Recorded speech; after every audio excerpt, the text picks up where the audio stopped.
Custo de vida, emprego e desemprego, cesta básica, tarifas públicas, salário mínimo. Agora, na Brasil Atual, a análise do DIEESE. E nós vamos fazer contato com o diretor técnico do DIEESE, Fausto Augusto Júnior. Bom dia, Fausto. Bom dia, Glauco. Bom dia a todos.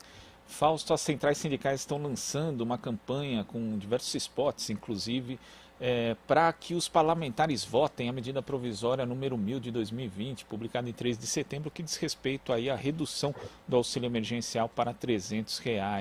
As centrais e também outras entidades, movimentos, partidos políticos querem que esse auxílio seja mantido no valor de R$ 600. Essa mobilização é necessária, né, Fausto? Sem dúvida, Glauco, porque primeiro vamos lembrar que o auxílio emergencial foi uma conquista das centrais sindicais, dos movimentos populares, dos movimentos sociais, algo que o governo desde o começo era contra e depois acabou tendo que aceitar por conta das movimentações que aconteceram dentro do Congresso.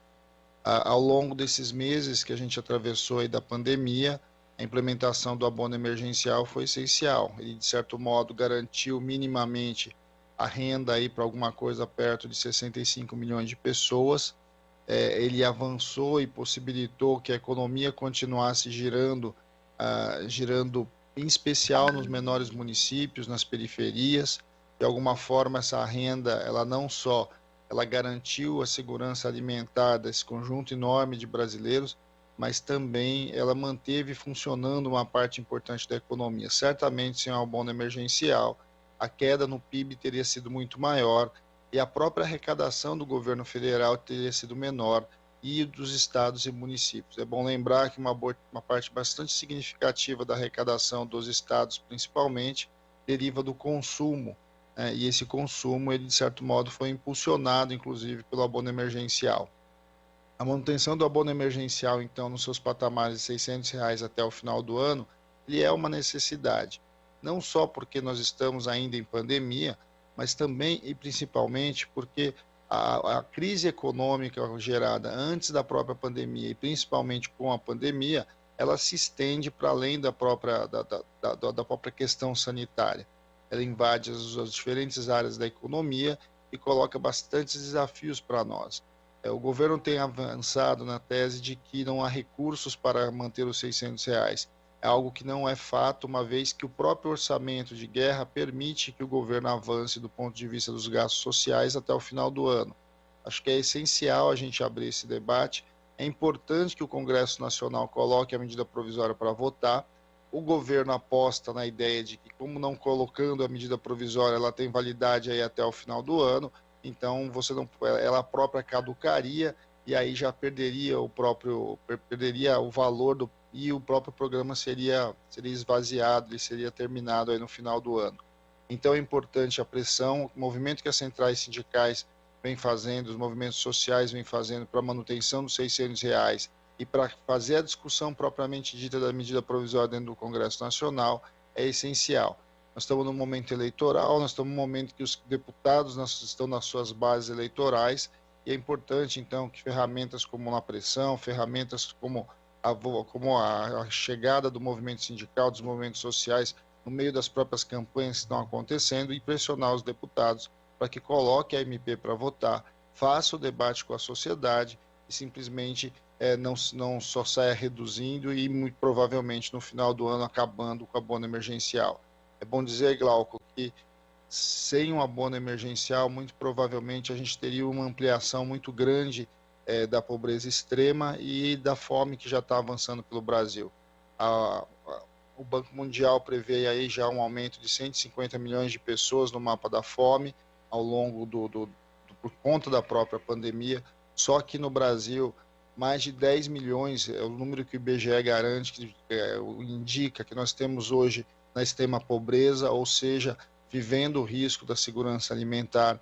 Então, o abono emergencial não é simplesmente uma política ali para enfrentamento da própria pandemia, é uma política que, de certo modo, garante a possibilidade das pessoas tenham pelo menos alguma refeição por mês, algo que é essencial num país que tem na sua Constituição a segurança alimentar como um direito social.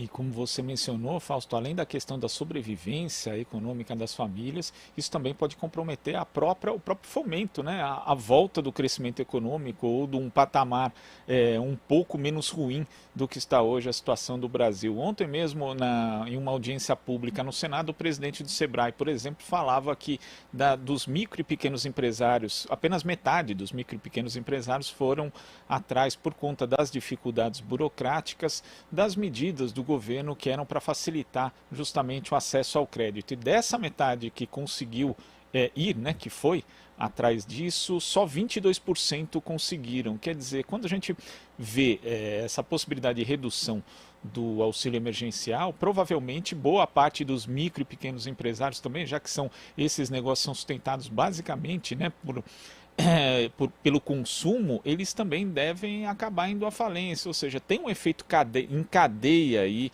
com essa redução do auxílio emergencial, Fausto? Sim, e principalmente nos comércios vinculados aí às periferias e aos pequenos municípios. É bom lembrar, né, que as pequenas empresas para acessar os recursos que foram liberados na pandemia têm muita dificuldade. Seja porque uma parte delas sequer tem cadastro, sequer são empresas formais, e outra parte, propriamente dito, o próprio sistema bancário vetou muito da concessão desses recursos. De todas as políticas que o governo Bolsonaro investiu aí, ou pelo menos anunciou ao longo da pandemia, a que de fato teve impacto efetivo e é fácil de verificar foi o abono emergencial. O abono emergencial, ele de alguma forma chegou nos rincões do Brasil, ele manteve a economia funcionando e de alguma forma ajudou a segurar aí a questão da pobreza.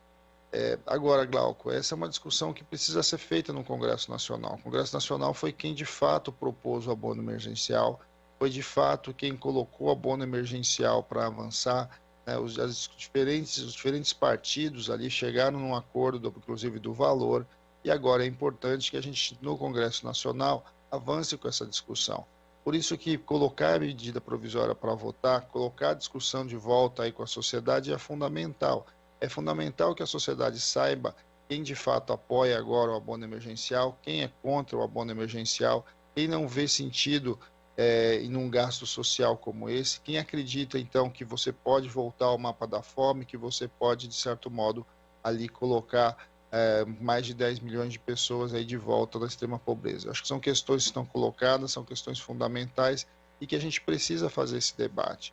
A economia vai precisar, e esse abono, inclusive, Glauco, não é uma necessidade só até o final do ano. A gente sabe que essa discussão da MP, ela se refere até o final do ano, mas a gente precisa de medidas que, de alguma forma, preparem o Brasil para o crescimento econômico, para voltar minimamente a distribuir um pouco mais a renda e garantir 2021.